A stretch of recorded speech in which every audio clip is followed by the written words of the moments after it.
बिस्मिल्लाहिर्रहमानिर्रहीम अस्सलाम वालेकुम। आज हम एक्सरसाइज 3.2 का क्वेश्चन नंबर 4 करेंगे। ये आपके पास फर्स्ट ईयर की केपीके बोर्ड का मैथ है। If p is equals to this and q is equals to, आपके पास values given, then find the values of x and y। आपने x और बल्कि सिर्फ x की, अच्छा वैल्यू ऑफ x की वैल्यू फाइंड करनी है सच डैट कंडीशन आपके पास गिवन है। बिल्कुल पिछला क्वेश्चन जो हमने क्वेश्चन नंबर 3 किया था बिल्कुल उसी तरह का ही है। तो हमने क्या करना है, सबसे पहले ये वाली कंडीशन लिख देनी है। तो आपके पास कंडीशन क्या है, p plus q mod equals to 5 है। पहले हम इसमें p की वैल्यू पुट कर देते हैं। p हमारे पास 2i माइनस j है, प्लस q की वैल्यू xi प्लस 3j है, और यहाँ पर 5 वैसे ही रख देते हैं। पहले हम i को एक साथ पे कर देते हैं, ठीक है। 2i प्लस xi और यहाँ पर minus j plus 3j equals to 5। तो इसमें से i को कॉमन ले लेते हैं और इसमें से j को कॉमन ले लेते हैं। तो 2 प्लस एक्स आई माइनस कॉमन, चले माइनस को कॉमन हम नहीं लेते, ठीक है, प्लस ही रख देते हैं। तो -1 प्लस 3 और j।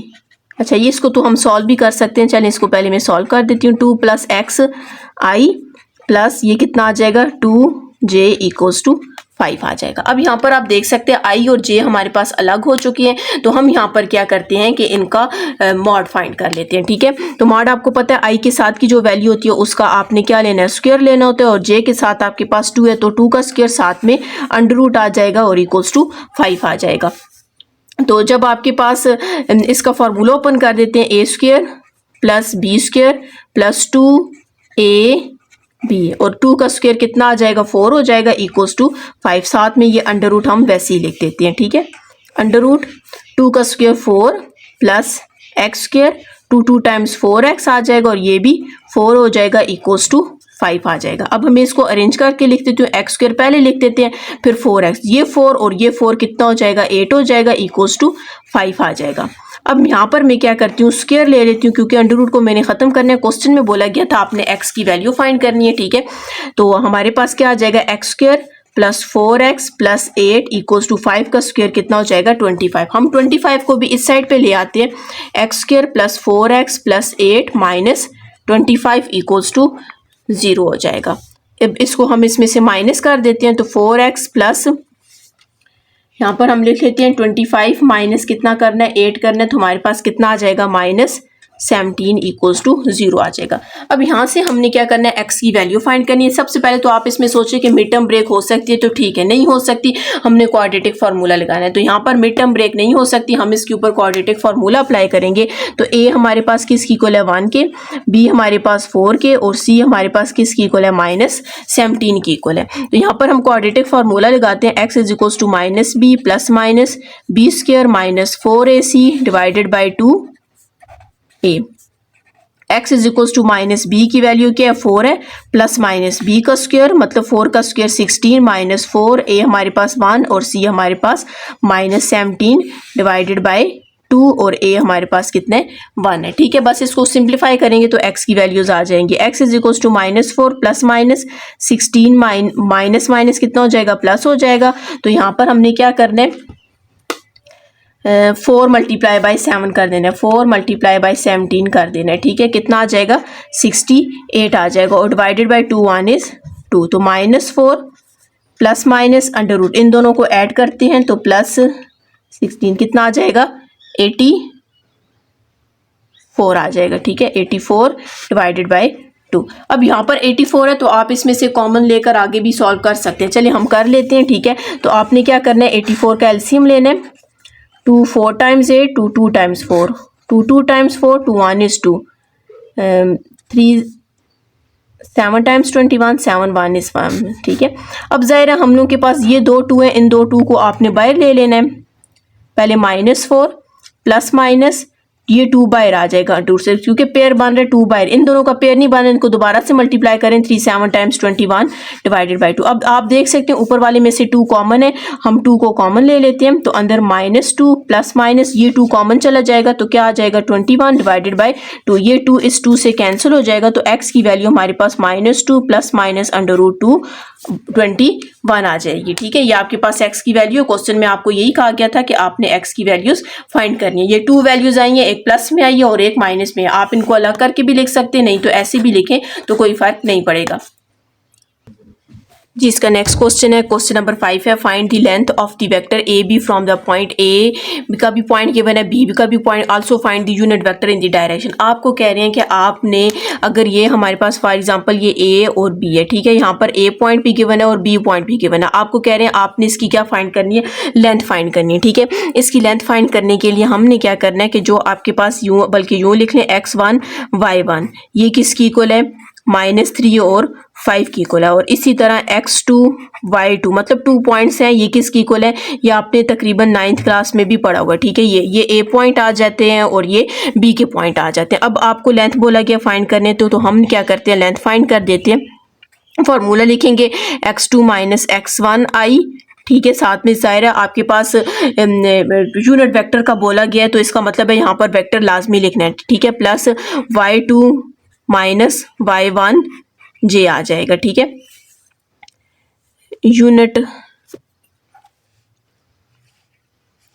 सही है, ये वेक्टर्स आ जाएंगे। ठीक है, अब x2 हमारे पास ये है ना, तो x2 फर्स्ट वाला ये 7 है माइनस, और x1 हमारे पास क्या है, -3 है, ये माइनस और ये माइनस प्लस होके ये 3 आ जाएगा। ठीक है, आई आ गया, प्लस y2 हमारे पास 9 है, माइनस y1 क्या है, 5 है। ठीक है, और साथ में यहाँ पर क्या आ जाएगा, j आ जाएगा। ठीक है, 7 8 9 10 हो जाएगा, 10 आई प्लस 4 j आ जाएगा। ठीक है, अच्छा, अब आपको बोला गया कि आपने इसकी क्या फाइंड करनी है, लेंथ फाइंड करनी है। तो लेंथ फाइंड करने के लिए हमारे पास फॉर्मूला है जो आप लोगों ने 9th क्लास में पढ़ा हुआ है। ठीक है, 10 का स्क्वायर लेंगे प्लस 4 का स्क्वायर लेंगे। ठीक है, ये डिस्टेंस फार्मूला होता है, एक दो वैल्यूज के दरमियान की लेंथ फाइंड करने के लिए, डिस्टेंस फाइंड करने के लिए ये फार्मूला होता है। ठीक है, पहले तो हमने सिर्फ ए बी का पूरी जो वैल्यू थी वो फाइंड की है।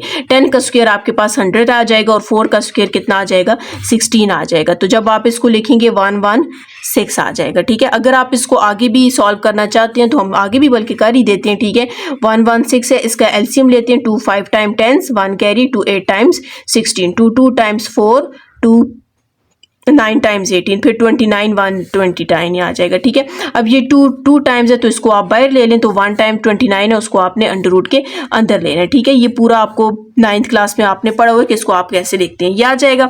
ये हम लोगों के पास क्या आ गया, इसका लेंथ फाइंड हो गया। ठीक है, एक आपके पास ये लेंथ फाइंड हो चुकी है। अब हमें कह रहे हैं कि आपने इसका यूनिट वेक्टर भी फाइंड करना है। तो आपको पता है कि यूनिट वेक्टर हम बल्कि इसको डिनोट कर देते हैं कि यूनिट वेक्टर को ए से चलें, पहले सब ये एन से डिनोट कर दें, N is equals to A B divided by A B आपके पास आ जाएगा। ठीक है, ये यूनिट वेक्टर, ये फॉर्मूला आ गया। ठीक है, तो आपके पास ए बी किसकी को लाया था, 10i प्लस 4j की को लाया था, और ए बी का आंसर आपके पास क्या है, 2 अंडर रूट 29 आ गया। आपकी मर्जी, आप इसको अलग करके भी लिख सकते हैं। ठीक है, चलिए बल्कि लिख लेते हैं, 10 divided by 2 under root 29 i plus 4 divided by 2 under root 29 j। Cutting कर लें, 2 1 is 2 5 टाइम्स 10, 2 1 is 2 2 टाइम्स 4, तो हमारे पास आंसर आ जाएगा 5 divided by under root 29 i plus 2 divided by under root 29 j आ जाएगा। ये आपके पास इसका क्या आ गया,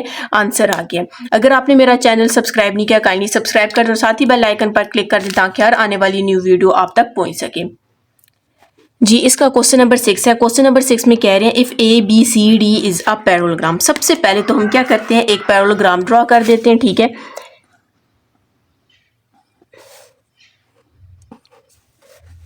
पैरेललोग्राम की मैंने शेप ड्रॉ कर दी है, ये आ गया। ठीक है, ए बी सी डी एक पैरेललोग्राम है of the vertices A B C, मतलब ये ए का गिवन है, इधर मैं ए का लिख देती हूँ, -2 -3, बी का आपके पास 1 4 है और सी का 0 5 है। अब आपको कह रहे हैं आपने फाइंड करना है डी का, तो डी का मैं खुद से सपोज कर देती हूँ एक्स और वाई कह देती हूँ। ठीक है, अब यहाँ पर हमने क्या करना है कि x और y, आपने पढ़ा हुआ है कि पैरेललोग्राम में अपोजिट साइड्स क्या होती हैं, इक्वल होती हैं। ठीक है, अगर अपोजिट साइड्स इक्वल हैं तो हम यूँ लिखेंगे A B equals to C D. ठीक है, आपके पास यूँ आ जाएगा, या फिर आप इनमें से कोई भी ले सकते हो, A D equals to B C आप ले सकते हैं।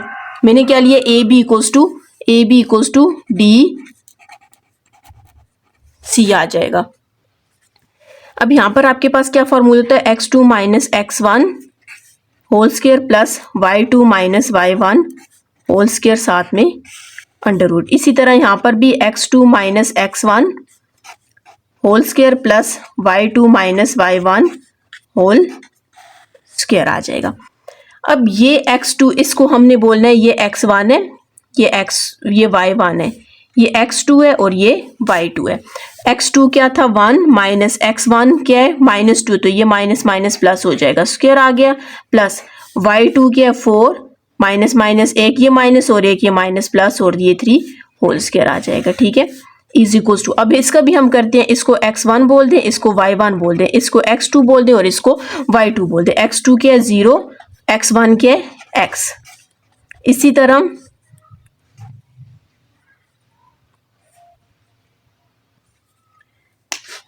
y2 हमारे पास क्या है 5 है और y1 हमारे पास कितने y है। ठीक है, और साथ में यहाँ पर अंडर रूट को आप खत्म कर दें, taking square on both side, ये इससे कैंसिल, ये इससे कैंसिल हो जाएगा। 2 और 1 कितना हो जाएगा 3 का स्क्वायर प्लस 4 7 का स्क्वायर। ठीक है, इक्वल्स टू, यहाँ पर बल्कि अंडर रूट आप लगाएं क्योंकि हमने इसके एब्सिसा और ऑर्डिनेट्स को कंपेयर करना है। ठीक है, तो यहाँ पर आपके पास माइनस एक्स का स्क्वायर आ जाएगा और प्लस यहाँ पर हमारे पास 5 माइनस वाई का होल स्क्वायर ही रहेगा। ठीक है, अब यहाँ पर हमने क्या करना है, इनके एब्सिसा और ऑर्डिनेट्स को कंपेयर करना है। ठीक है, अंडर रूट हम लोग लगा ही देते हैं, ये आप लोगों ने 9th क्लास में भी पढ़ा था। अब जब आप इसको कंपेयर करेंगे तो 3 किसकी इक्वल आ जाएगा, माइनस एक्स की इक्वल आ जाएगा, और 7 हमारे पास किसकी इक्वल आ जाएगा, 5 माइनस वाई की इक्वल आ जाएगा। तो x की वैल्यू -3 आ जाएगी। ठीक है, और y की वैल्यू अगर आप इसको इस साइड पे ले आए तो 7 माइनस 5 हो जाएगा। ठीक है, 2 equals to minus Y, minus को दूसरी साइड लेकर जाएंगे तो y की वैल्यू -2। तो इसका मतलब है जो d कंपोनेंट है उसमें x y लिखा था तो x -3 आ गया और y -2 आ गया। अच्छा, अगर आप चाहते हैं कि आप चेक करना चाहते हैं कि आपका आंसर ठीक है कि नहीं है, क्योंकि लास्ट में मेरे हाल में आंसर आपके पास -1 -4 गिवन किया हुआ है। ठीक है, तो अगर आप देखना चाहते हैं, ठीक है, यहाँ पर हम लोगों ने ये बोला था ना ए बी डी सी की इक्वल है, मतलब ए बी डी सी की इक्वल है। इसका आंसर 3 आया तो इसका आंसर 7 आया। इधर ही अब x की वैल्यू क्या आई है आपके पास -3 आई है, तो ये कितना हो जाएगा माइनस माइनस प्लस, तो इसकी जगह भी 3 आ जाएगा। और y -2 है तो माइनस माइनस प्लस 2 5 और 6 7, तो मतलब ये दोनों आपके पास फिर क्या आ जाएंगे, सेम आ जाएंगे। तो हमने ऊपर क्वेश्चन में कंडीशन लिखी थी कि आपको पता है कि पैरेललोग्राम में अपोजिट साइड्स इक्वल होती हैं, तो हमारी ये दोनों अपोजिट साइड्स क्या हो जाएंगी, इक्वल हो जाएंगी। ठीक है, अगर आपने मेरा चैनल सब्सक्राइब नहीं किया काइंडली सब्सक्राइब करें और साथ ही बेल आइकन पर क्लिक करें ताकि हर आने वाली न्यू वीडियो आप तक पहुंच सके।